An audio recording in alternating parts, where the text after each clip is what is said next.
ఓం నమః శివాయ. ఓం నమో నారాయణాయ. ఓం శ్రీ స్వర్ణాకర్షణ కాల భైరవాయ నమో నమః. నరదృష్టి నివారణ కాల భైరవాయ నమో నమః. హరి ఓం. మా ఛానల్కి స్వాగతం. చూస్తున్న వీక్షకులకు ప్రేక్షకులకు ప్రియ కాళభైరవ బంధువులకి స్వాగతం పలుకుతూ మమ్మల్ని ఎంతగానో ఆదరిస్తూ ఉండబడిన ప్రియ సోదరీమణులకు సనాతన ధర్మ సంరక్షకులకు వీక్షకులకు జ్యోతిష్య అభిమానులకు స్వాగతం పలుకుతూ 2024 సంవత్సరం 1వ తారీఖు 1వ నెల 2024 నుండి 31/1/2024 వరకు పుట్టినటువంటి వారందరికీ కూడా ముందస్తుగా జన్మదిన శుభాకాంక్షలు. గతంలో వివాహం చేసుకున్న వారికి వివాహ వార్షికోత్సవ శుభాకాంక్షలు. అందరికీ మకర సంక్రాంతి పండగ శుభాకాంక్షలు. ఈ భోగి రోజున చిన్నపిల్లలకి భోగి పండ్లు పోయడం, ఇంటి ముందర రంగవల్లి వేయడం, గొబ్బెమ్మలను ఏర్పాటు చేసుకోవడం, సంపూర్ణ గంగిరెద్దులకు ఆహారాన్ని ఏర్పాటు చేయడం, సంకీర్తనలతో కోలాహలంగా ఇంట్లో కొత్త కోడళ్ళు కొత్త అల్లుళ్ళు సంపూర్ణమైనటువంటి సకుటుంబ సపరివార సమేత అందరికీ కూడా ఈ మకర సంక్రాంతి ఆశీస్సులతో అందరి గృహము నిత్యం అఖండమైనటువంటి ఆనందాలతో విరజిల్లాలని కోరుకుంటూ అందరికీ ఆశీర్వచనం. ద్వాదశ రాశిలో గ్రహ గమనాన్ని ఒకసారి వీక్షింపచేద్దాం.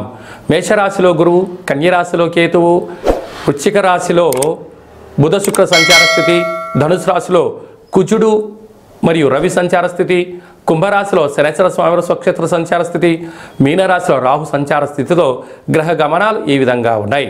జనవరి 15వ తారీఖున మకర రాశిలోకి రవి సంచారము మకర సంక్రాంతి పండుగకు స్వాగతం అని చెప్పి గమనించాలి. నూతన ఆంగ్లనామ సంవత్సర ప్రారంభకాల సమయంలో ధనుసు రాశి వారు అష్టమి అమావాస్య తిథి ఎందున ఎలాంటి విధి విధానాలు పాటించాలో ఈ వీడియోలో సవివరంగా సంపూర్ణంగా తెలుసుకుందాం. ధనుసు రాశిలో ఏ నక్షత్రాలు వస్తాయిగా మూలా నక్షత్రంలోని 4 పాదాలు, పూర్వాషాఢ నక్షత్రంలోని 4 పాదాలు, ఉత్తరాషాఢ నక్షత్రం 1 పాదం కలిపితే ధనుసు రాశి. చాలామందికి పుట్టినటువంటి కాల సమయంలో డేటా ఆఫ్ బర్త్లో లేనటువంటి వారికి పేరు యొక్క మొదటి అక్షరాన్ని అనుసరిస్తూ ఎలా తెలుసుకోవాలో తెలుసుకుందాం. ఏ అక్షరాలు వస్తాయనగా ఏ, యో, బా, బి, బు, ధ, బా, డ, బే అక్షరాల వారందరూ కూడా ధనుసు రాశి జాతకులే. ధనుసు రాశి యొక్క అధిపతి దేవగురు బృహస్పతి.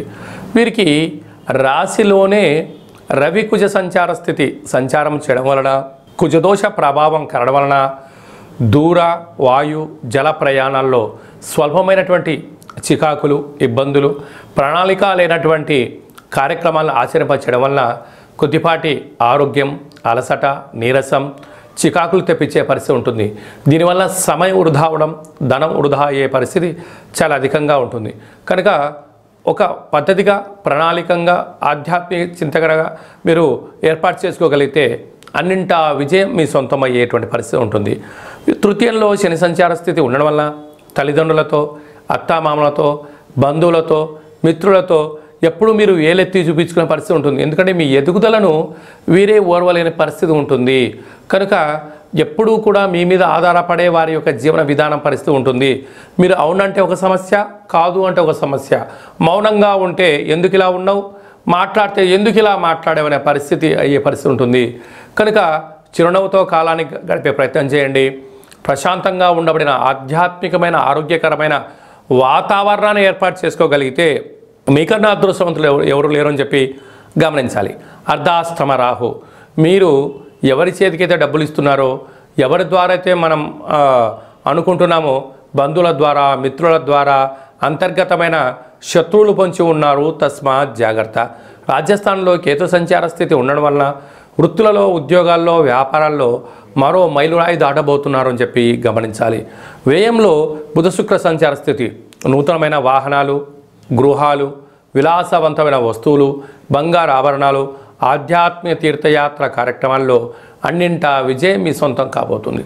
సాఫ్ట్వేర్ ఉద్యోగస్తులు, హార్డ్వేర్ ఉద్యోగస్తులు, యూట్యూబ్, వాట్సాప్, ఫేస్బుక్లో క్రియేటివిటీ రంగంలో ఉండబడినటువంటి వారందరూ మీ ఆలోచన విధానంతో అనేక మందిని మెస్మరిజం చేస్తూ ఉన్నతమైన స్థాయికి తీసుకెళ్ళడానికి అన్నింటా విజయం మీ సొంతం కాబోతుంది. సకాలంలో తిండి, సకాలంలో నిద్ర మీకు అవసరం అని చెప్పి గమనించాలి. ఈ అష్టమి అమావాస్య తిథులలో మీ జన్మ నక్షత్రం రోజున దూరవాయు జల ప్రయాణాలు పెట్టుకోకపోవడము, ఆవేశంగా దూరంగా ఉండడము, జ్ఞానంగా ఉండడము, ఆధ్యాత్మిక చింతనగా ఉండడం వల్ల యోగదాయకం. కనుక బృహస్పతి యొక్క ఆశీస్సులను, సకల దేవతల ఆశీస్సులు పొందాలి అన్నట్లయితే సద్గురు సాయినాథ స్వామి యొక్క దేవాలయంలో గురుచరిత్ర పారాయణం చేయడము, కుక్కలకు ఆహారాన్ని అన్నదానం చేయడము, అష్టమి అమావాస్య సందర్భంగా కాళికామాత లేకపోతే కాళభైరవ స్వామి యొక్క దేవాలయంలో మద్యాన్ని కానీ ఆహారాన్ని కానీ సునకపు ఆహారాలకు దానం చేయడం వల్ల యోగదాయకం అని చెప్పి గమనించాలి. ఈ యొక్క జనవరి నెలలో ముఖ్యమైనటువంటి పండుగల గురించి క్లుప్తంగా సవివరంగా తెలుసుకుందాం. జనవరి 4వ తారీఖున అష్టమి ఒటుక కాళభైరవ స్వామి యొక్క స్మరణ, 11వ తారీఖున అమావాస్య గురువారం సందర్భంగా ఒటుక కాళభైరవ స్వామికి దీపము, దానము, మంత్ర జపం వలన అద్భుతమైన యోగం చెప్పి గమనించగలగాలి. 14వ తారీఖు భోగి పండగ, 15వ తారీఖు మకర సంక్రమణము, 16వ తారీఖున కనుమ పండగ చేసుకుంటాం. కనుక మనమందరము కూడా సనాతనమైన మన హిందూ ధర్మాన్ని కాపాడుకుంటూ పండగల్లో అందరినీ బంధువులను, మిత్రులను, స్నేహితులు అందరం ఒకచోట చేరి మనం చేసుకుంటూ ఉంటాం. ప్రధానంగా ఇది వ్యవసాయ ఆధారిత పంట అవ్వడం వలన కొత్త ధాన్యాన్ని ఇంటికి తీసుకొచ్చుకున్నప్పుడు కొత్త అల్లుడు, కోడళ్ళు, బంధువులు, మిత్రులతో పశువులకు పూజ చేస్తూ మనము ఆ యొక్క మమేకమైన జీవనాన్ని పొందుతూ ఉంటాం. కనుక భారతదేశం యొక్క సాంప్రదాయము పండగల యందు, సాంప్రదాయాల యందు పెట్టినటువంటి పేరు. కనుక మనమందరం కూడా మన సాంప్రదాయాన్ని పాటిద్దాం, భోగి మంటలు వేసుకుందాం, అందరికీ మన పండగ గురించి వివరిస్తూ తెలియచేస్తూ వసుదైవిక కుటుంబాన్నిగా మనం ఎలా ఉంటామో ఈ పండగ పూట అన్న మనం అందరం కలిసి విందులలో, వినోదాల్లో, ఆధ్యాత్మికమైనటువంటి కార్యక్రమంలో పాల్గొని స్వామివారి యొక్క మకర సంక్రమణ యొక్క సంకుడి యొక్క ఆశీస్సులు పొందుదాం. అలాగనే శబరిమలలో మకర జ్యోతి దర్శనం చేసుకుందాం. ఆ హరిహరసుతుడైన అయ్యప్ప స్వామి యొక్క ఆశీస్సులు మనం అందరం పొందుదాం. 18వ తారీఖున అష్టమి సందర్భంగా స్వామివారి యొక్క ఆశీస్సులు పొంది సకలమైన దుష్టగ్రహాలని తొలగించుకునే ప్రయత్నం చేద్దాం. అలాగనే ఈ యొక్క సంవత్సరము అనగా 2023 సంవత్సరము ఆదివారం రోజు పరిసమాప్తం అవ్వడం వలన ఒక ఎరుపు రంగు క్లాత్ తీసుకొని ఒక దోషుడు అన్నాన్ని అందులో పోసి, దోషుడు కుంకుమను పోసి ఎర్రటి ముద్దగా కట్టి ఆ ఎర్రటి క్లాత్లో చుట్టి ఒక 6 ఎర్రటి ఒత్తులను ఆముదంలో కానీ, కొబ్బరి నూనెలో కానీ, నువ్వుల నూనెలో కానీ, లేకపోతే 3 నూనెలు కలిపైనా పోసి ఆ ఒత్తి నానబెట్టి ఆ మూట పైన పెట్టి ఇంటిలో ఉండబడిన వారందరికీ, యజమానికి, యజమానురాలకు, పిల్లలకు, వాహనాలకు, ఫ్యాక్టరీలకు, కర్మాగారాలకు దిష్టి తీసి బయటపడడం వలన ఈ యొక్క 2023 సంవత్సరంలో ఉండబడినటువంటి మీ పైన నరదృష్టి, శత్రు ప్రభావాలు, తాంత్రిక ప్రయోగాలు ఆగిపోతాయని చెప్పి గమనించాలి. మనకు 1వ తారీఖు 1వ నెల 2024 సోమవారం ప్రారంభం అవుతుంది. కనుక ఈ 1వ తారీఖు నుండి 15వ తారీఖు వరకు మధ్య మీకు కుదిరినప్పుడు తెలుపు క్లాత్ కానీ, తెలుపు జాకెట్ పీస్లో కానీ ఒక దోషుడు తెల్ల అన్నాన్ని, ఒక పిడికెడు తెల్లటి ఆవాలను అందులో పోసి ఒక 10 ఒత్తులను కొబ్బరి నూనెలో నానబెట్టి వీటిపైన పెట్టి దిష్టి తీసి బయట ప్రవహించే నీటిలో వేయడం వలన దృష్టి దోషాలు, సకల శత్రు ప్రభావాలు, తాంత్రిక ప్రయోగాలు ఆగిపోయి ఈ 2024 సంవత్సరం అంతా కూడా సర్వత్రా శుభం, జయం, లాభానికి స్వాగతం పలుకుతూ మీరందరూ కూడా అఖండ ఆయురారోగ్యాలుగా ఉండాలని కోరుకుంటూ చేయడం జరుగుతుంది. అలాగనే ఈ యొక్క సంవత్సరంలో ప్రారంభకాల సమయం నుంచి సంవత్సరాంతం వరకు అద్భుతమైన విజయం సాధించగలగాలి అన్నట్లయితే ఈ యొక్క పాత్ర కంచు పాత్ర, స్వర్ణాకర్షణ అక్షయ కాళభైరవ పాత్ర అంటారు. ఈ యొక్క పాత్రలో 12 రాసులను అచ్చు వేయడం జరుగుతుంది. మనం పూజ చేసిన తదనంతరము మనం ఏం చేయాలంటే 2 అగరబత్తులను వెలిగించి తిప్పి ఇలా ఒకసారి తగిలించినట్లయితే దీనిలో ఓంకార శబ్దం రావడం జరుగుతుంది. ఇలాగా చిన్నగా తిప్పడం వలన కాళభైరవ స్వామి యొక్క మంత్ర సాధన వలన, ఉపదేశం వలన ఈ పాత్రలో ఓంకార శబ్దం రావడం జరుగుతూ ఉంటుంది.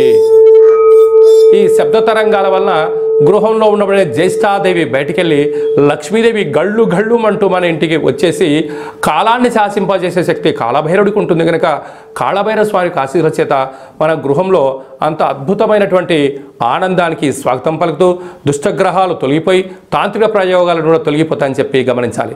కావాలి అనుకున్న వారు ఈ కింద నెంబర్ సంప్రదించినట్లయితే ఈ యొక్క అక్షయ పాత్ర, ఒక కాళభైరవ స్వామి యొక్క పిరమిడు, ఉట్టి, కంకణము, డాలరు, కాళభైరవ హోమాన్ని చేయించి మీకు ప్రసాదంగా అందజేయడం జరుగుతుంది.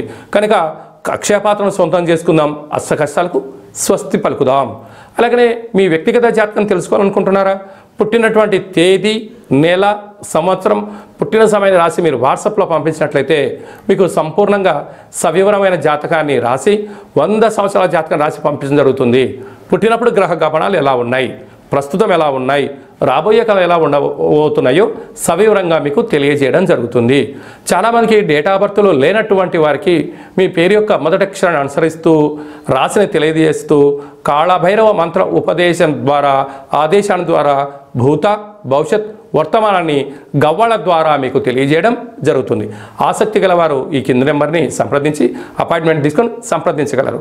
అలాగా మీ అబ్బాయి కానీ అమ్మాయి కానీ ఎంతకు వివాహం అవ్వడం లేదా, ఎందుకు అవ్వడం లేదు, వచ్చేటువంటి సంబంధం ముడిపడుతుందా లేదా, జాతక పాదాలు గణాలు గుణాలు కలుస్తున్నాయా లేదా తెలియజేస్తూ, అలాగనే వీరికి ఎలాంటి సంతాన యోగం ఉంది, ఎలాంటి యోగాలు ఉన్నాయి, ఎలాంటి దోషాలు ఉన్నాయి కూడా సవివరంగా తెలియజేయడం జరుగుతుంది. వివాహమైన దంపతులు తరచూ గొడవ పడుతున్నారా, ఎందుకు అలా పడుతున్నారో కూడా మీకు ఆ చిన్న చిన్న సమస్యల ద్వారా మీరు పార్వతీ పరమేశ్వరులాగా కలిసి ఉండేటువంటి ఆధ్యాత్మిక సలహాలు సూచనలు ఇవ్వడం జరుగుతూ ఉంటుంది. అప్పుడే పుట్టినటువంటి మీ యొక్క పిల్లలకు ఎలాంటి పేర్లు పెట్టాలి, పేరు యొక్క మొదటి అక్షరాలు ఏంటివి, ఆ పేరులో ఉండబడినటువంటి అర్థం ఏంటి, పరమార్థం ఏంటి, వారి భవిష్యత్తు ఏంటి అనేది కూడా తెలియచేస్తూ ఆధ్యాత్మిక నామాలను మీ అబ్బాయి కానీ అమ్మాయి కానీ మనవాళ్ళకు తెలియజేయడం జరుగుతుంది. అలాగే చాలామందికి కాళభైరవ మంత్ర ఉపదేశం తీసుకోవాలి అనుకుంటున్న వారందరికీ కూడా మన యొక్క దేవాలయంలో మంత్ర సాధన ఎలా చేయాలి, ఉపదేశం ఎలా చేయాలి, మనకు కాళభైరవ స్వామి ఆశీస్సులు ఎలా పొందాలో తెలియజేయడం కూడా జరుగుతుంది. చాలామందికి వాస్తు జ్యోతిషం నేర్చుకోవాలి అనుకుంటున్న వారందరికీ కూడా మన యొక్క దేవాలయంలో నేర్పించడం జరుగుతుంది. అందరిపైన ఆ సూర్యనారాయణుడి యొక్క ఆశీస్సులు, నరదృష్టి నివారణ కలిగించేటువంటి స్వామి యొక్క ఆశీస్సులు, కాళభైరవ అక్షయపాత్ర స్వామి ఆశీస్సులు ఉండాలని కోరుకుంటూ ఆశీర్వచనం. శతమానం భవతి శతాయు పురుష సతేంద్రియ ఆయుష్యేవేంద్రియే ప్రతిష్టతి ధనం ధాన్యం బహుపుత్రలాభం శత సంవత్సరం దీర్ఘమాయు సర్వే జనా సుఖినో భవంతు లోకా సమస్తా సుఖినో భవంతు. సర్వం శ్రీ నరదృష్టి నివారణ కాళభైరవ దేవతార్పణమస్తు. ఈ వీడియో మీకు నచ్చినట్టయితే లైక్ చేయండి, షేర్ చేయండి, మా ఛానల్ని సబ్స్క్రైబ్ చేసుకోండి. మేము చేస్తున్న ఆధ్యాత్మిక వీడియోలు అందరికన్నా ముందుగా మీరు చూడాలి అనుకుంటున్నట్టయితే గంట సింబల్ ప్రెస్ చేయండి, అలాని బటన్ తెలియజేయండి. ఈ భక్తి సమాచారాన్ని భగవద్బంధులకు మిత్రులకు చేరవేయండి. మన ధర్మాన్ని రక్షించండి.